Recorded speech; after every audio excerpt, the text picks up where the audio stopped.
Welcome to Craig's Gun Channel. In today's video, we're going to take a look how you field strip the new KelTec P50 for cleaning and maintenance.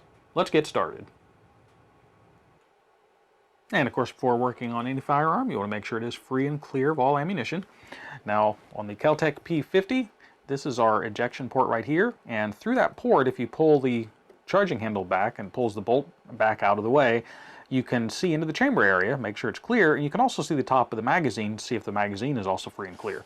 So go ahead and pull that back, and we can see down in there and see that the chamber is free and clear, and you can also see that the magazine itself is free and clear. So we'll go ahead and open it up.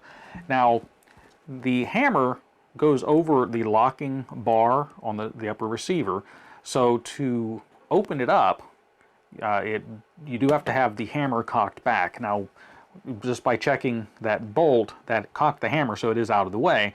However, if it was not in the cocked position, you would need to pull that back to lock the hammer back.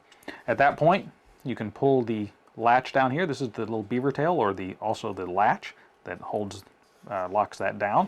So you just pull that down, that unlocks it on the inside. So now you could lift the upper receiver up. Now at this point you have access to the magazine, so we'll take that out. These hooks right here, that's what locks on to the locking bar right there. And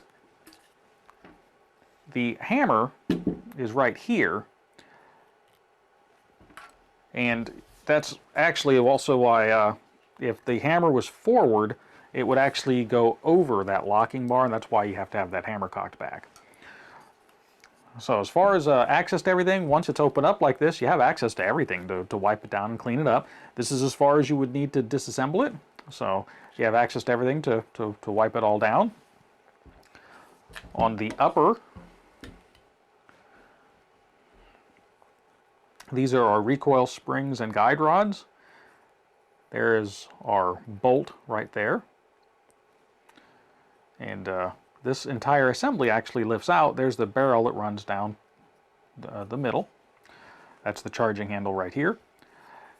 This little assembly right here latches onto this block right here, which is attached to the barrel. That actually is also then attached to the upper receiver and locates the rear of the barrel in relation to the upper receiver.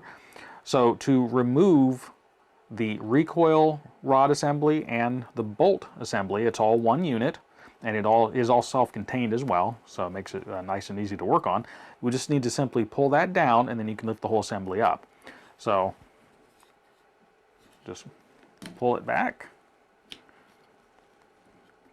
and then lift up, and it all lifts out as a unit. At this point, you have full access to the outside of the barrel to do any cleaning that you need. The latch assembly and the charging handle can be removed for more access. You have access to the breech end of the barrel to clean it out. This is as far as you would need to disassemble this for routine cleaning and maintenance for the upper and the lower. So we'll go ahead and take a look at our bolt assembly and recoil rod assembly. This is all one unit. The recoil springs travel on these rods that are inside the springs, and as you can see here, they just travel in that, and they're retained. Yeah, they're just little split rings, and don't know if you'll be able to see that really. But they're just little split rings right there. So you could pop those off if you ever needed to replace a recoil spring.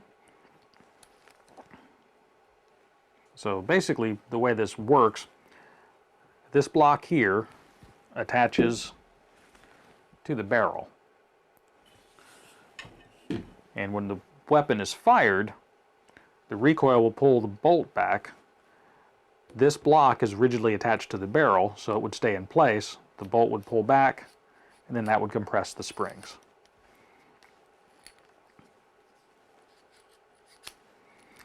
The springs themselves are retained on both sides in these blocks by those little split rings, and those could be removed if you would ever need to replace the recoil springs.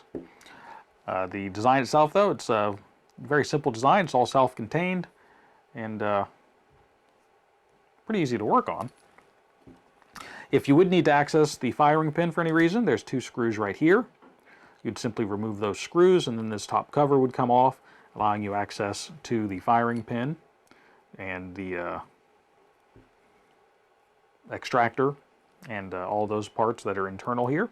There's a roll pin right here which retains the ejector. It's a plunger ejector right there.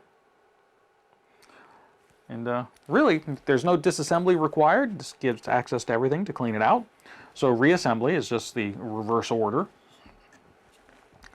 So you go ahead and put your charging handle back in place.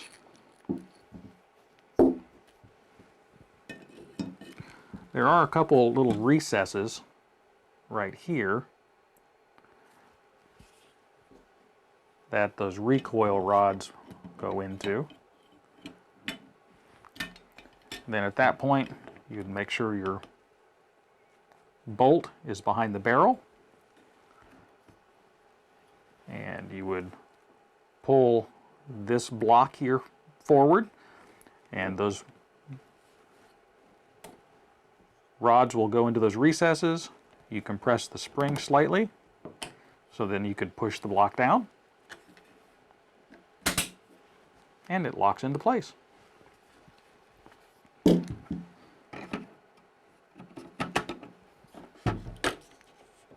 And we are reassembled. I hope that this information is of value, and if you like the video, I would ask that you hit the like button and subscribe if you want to continue to see more like this. I value your comments and feedback, and as always, until next week, stay safe.